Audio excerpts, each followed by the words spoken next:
Morning বন্ধুরা, সকালে সবাইকে আশা করছি সবাই ভালো আছে। তো পালং শাকের রেসিপি অনেকভাবে খেয়েছো, তো এইভাবে একবার খেয়ে দেখো, একদম এই স্বাদের কোনো জুড়ি মেলাই ভার হবে আর কি। তো এই পালং শাকটা এখন আমি কি দিয়ে করব, তো সঙ্গে থাকো আর পুরো ভিডিওটা দেখতে থাকো। বড়ি দিয়ে পালং শাক দুর্দান্ত লাগে, এই শীতের দিনে কিন্তু এটা না খেলে খুব মিস করবে। আর এই যে দেখো ফুলকপিটা কি সুন্দর একদম টাটকা, তো শাকগুলো খুব সুন্দর বাছা হয়ে গেছে। দেখো এই যে পালং পাতাগুলো খুব সুন্দর। তো এগুলো এখন ভালোভাবে ধুয়ে টুয়ে কেটে কুটে তারপরে তোমাদের সঙ্গে শেয়ার করছি। আর এই যে দেখো কত ধনে পাতা নিয়ে এসেছে, ধনে পাতাগুলো এখন সব বের করে নেব। তো সঙ্গে থাকো আর পুরো ভিডিওটা দেখতে থাকো, কেউ স্কিপ করো না। তো এখানে দেখো কেটে কুটে আমি ফুলকপি আর অভিঠামা এত তো আমি কড়াইটাতে এর আগে মাছের ঝোল করে নামিয়ে নিয়েছিলাম, তো সেটা তো তোমাদের সঙ্গে শেয়ার করা হয়নি। এখন আমি তরকারিটাকে ফোড়ন দেব বলে তেল দিচ্ছি। দেখো তো এখানে ফুলকপি কেটে নিয়েছি, আর এটাকে বলে কোয়াশ, অল্প একটু কোয়াশ ছিল, কোয়াশ দিয়ে আগে আমি মাছের ঝোল করেছি, তো ওটাকে রেখে দিয়েছি। আর এখানে আদা আছে, আদা আর একটু হালকা জিরা বেটে নেব। আর এখানে হাফের মতন একটু বেগুন দিয়েছি, আর 2-3 টুকরো মূলো দিয়েছি, কারণ আমার নিরামিষ তরকারিতে মূলোটা খুব ভালো লাগে। তো বন্ধুরা, নিরামিষ দিনে এইরকম পালং শীতে, হালকা শীতে কিন্তু এই রেসিপিটা না খেলেই কিন্তু একদম খুব মিস করবে। অ্যাকচুয়ালি খুব টেস্টি লাগে। তো দেখো যে ডালের গুঁড়িটা আমি প্যাকেট থেকে ঢেলে নিচ্ছি আর কি। খুব একটা বেশি দেবো না, আবার কমও দেবো না, এই কটার মতো দেবো আর কি। তো ঢেলে নিয়েছি, এদিকে আমার তেলটাও গরম হয়ে গেছে। এখন তেলটার মধ্যে বড়িগুলো দিয়ে দিলাম।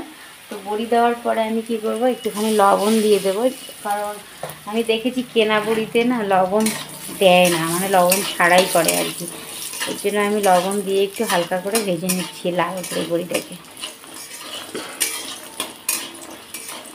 দেখো যতটা তেল দিলাম পুরোটা তেল খেয়ে নিয়েছে একদম বড়িগুলো। এখন বড়িগুলো নামিয়ে নেব।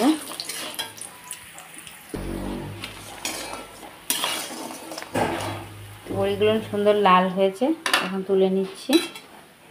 তো বড়িটাকে পুরো তুলে নিয়েছি, এখন দিয়ে দেবো এখানে 5 ফোড়ন, ছেড়ে দেবো ফুলকপিটাকে, দিয়ে দেবো পরিমাণ মতো লঙ্কা। অবশ্যই ঝালটা বেশ কম করে দেবে, তোমরা চাইলে 2-3টাও দিতে পারো। এখন এটাকে ভালোভাবে লবণ দিয়ে নাড়াচাড়া করে নেব।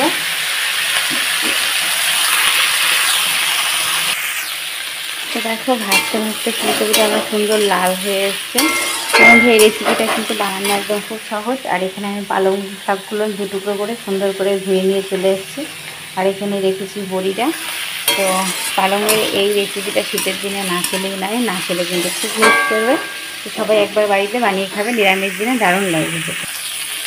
তো বন্ধুরা দেখো ফুলকপিটা আমি বেশ সুন্দর করে লাল করে ভেজে নিয়েছি। এখন এর মধ্যে দিয়ে দেবো 1 চামচের মতো হলুদ গুঁড়ো।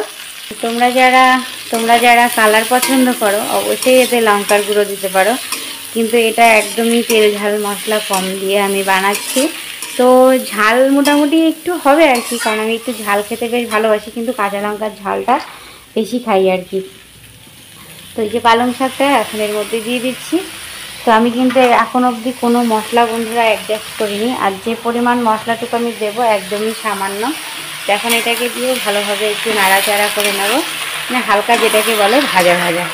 তো বন্ধুরা পালং শাকের এই রেসিপিটা অবশ্যই একবার ট্রাই করবে, আশা করি সবার ভালো লাগবে আর সবাই আঙুল চেটে খাবে।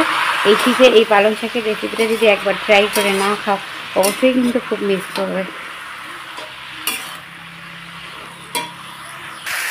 তো বন্ধুরা দেখো শাকটা দিয়ে নাড়াচাড়া করতে করতে আমি বেশ সুন্দর, মনেই হচ্ছে না যে এর মধ্যে আমি পালং শাক অ্যাডজাস্ট করেছি। এত সুন্দর লাগছে দেখতে, মনে হচ্ছে না এরকমই খাওয়া যাবে একদম। তো দেখো ফুলকপিটা আমার এই পর্যায়ে আছে আর কি, হালকা একটু লেগে যাচ্ছিলো নিচের দিকে, তো খুব একটা তো তেল দেইনি, তোমরা চাইলে এর থেকেও বেশি তেল দিতে পারো। আর এখানে আমি একটু পেস্ট করে রেখেছি আদা আর জিরে। তো জিরেটাকে আমি কী করেছি হালকা একটু কাঠখোলায় ভেজে নিয়েছিলাম, সেটা তোমাদেরকে দেখানো হয়নি আর কি। মানে কাঠখোলায় আগে ভেজেছিলাম আমি, একটু মাছের ঝোলেও একটু জিরা ভেজে দিয়েছিলাম। ওই জিরা ভাজার সেন্টটা না আমার একটু খুব ভালো লাগে, এই জন্যই ভেজে রেখেছিলাম। তো সেটাকেই পেস্ট করে নিয়ে এসে এখন অ্যাডজাস্ট করে দিচ্ছি দেখো ভালোভাবে।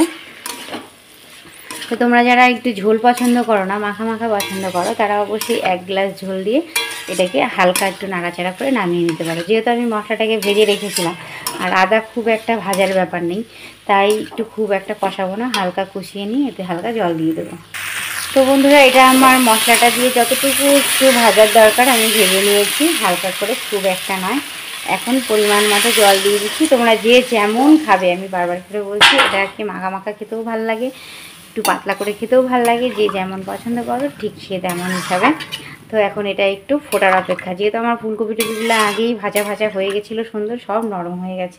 দেখো শাকগুলোও কি সুন্দর নেতি এসছে, টকবক করে ফুটছে। দিয়ে দেবো একটু চিনি। তো তোমরা চাইলে চিনিটাকে স্কিপ করতে পারো, তো আমার বেশ ভালো লাগে আর কি নিরামিষ তরকারিতে, তাই দিয়ে দিলাম। দিয়ে দিচ্ছি বড়ি। তো দিয়ে দেবো একটু ধনে পাতা কুচি। তো দেখো, তো বন্ধুরা, তোমরা যারা ধনে পাতাটা স্কিপ করবে বা থাকবে না, তারা একটু অবশ্যই ঘি দিতে পারো, তাতে ভালো লাগবে। যেহেতু আমি ধনে পাতা দিচ্ছি, তাই একটু ঘিটা আর দিলাম না, কারণ ধনে পাতার সেন্টটাই আমার বেশ ভালো লাগে আর কি সেই পালংয়ের মধ্যে। একবার খেয়ে দেখবে, দেখবে দারুণ লাগে। তো আর হওয়ার কোনো ওয়েট নেই, এখন নামিয়ে দেবো একদম সব কিছু। তো বাটির মধ্যে ঢেলে নিই। তো বন্ধুরা দেখো, একদম পুরো সবজিটা ঢেলে নিয়েছি। ভিডিওটা ভালো লাগলে অবশ্যই লাইক শেয়ার কমেন্ট করবে, আর চ্যানেলটা নতুন হলে সাবস্ক্রাইব করতে ভুলবে না। প্রিয়াঙ্কা সুইট কিচেন থেকে, প্রিয়াঙ্কার তরফ থেকে রইলো অনেক অনেক ভালোবাসা। আর এইরকম শীতে বড়ি দিয়ে এরকম পালংয়ের একটা রেসিপি বানিয়ে খাও, অবশ্যই ভালো লাগবে। দেখো দুটো বাটিতে ঢেলেছি, এখানে একটা, এখানে একটা।